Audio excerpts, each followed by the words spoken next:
Hello everyone and welcome back to Destin Learning. Today we'll explore an important and unique data structure in Python, sets. Sets are a collection type designed to store unique unordered elements, making them incredibly useful for tasks like eliminating duplicates, performing mathematical operations, and efficiently handling large data sets.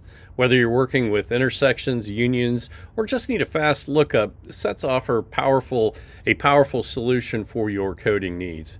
In this session, we'll dive into the basics of creating and working with sets, along with some of their most useful methods and operations. Let's go ahead and get started. Python sets are unique collections defined with curly braces, or the set constructor. They're efficient for membership checks and removing duplicates. Key operations include union, intersection, and difference. Sets are ideal for tasks needing unique data uniqueness. In Python, sets are an unordered collection of unique elements. They're defined using the curly braces or the set constructor. Sets are ideal for tasks requiring data uniqueness and can contain any immutable data types such as numbers, strings, or tuples. Python sets are useful for mathematical operations like union, intersection, and difference. They efficiently check membership and remove duplicates. This guide covers their definition, operations, and practical use cases. A set is unordered, meaning elements are not stored in a specific order. Sets are mutable, allowing elements to be added or removed. Additionally, sets ensure uniqueness by automatically removing duplicate elements. Here are some examples of sets. The first example defines a set, and the second example uses the set constructor. Note that duplicates are removed during the construction. Here are some operations on data structures, including adding and removing elements and checking membership.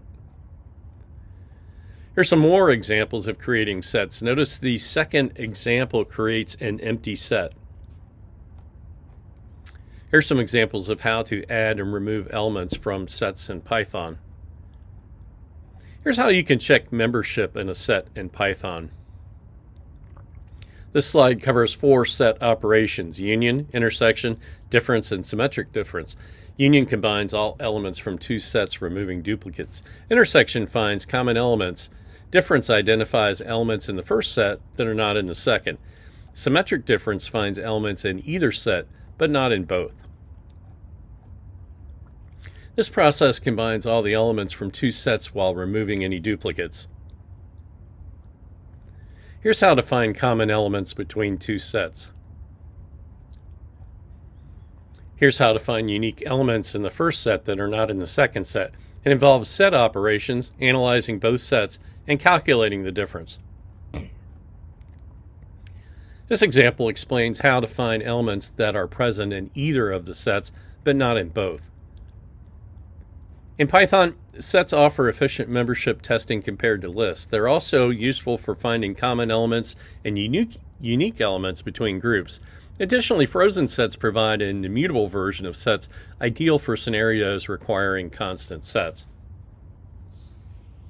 Here is a use case for a set to remove duplicates from a list.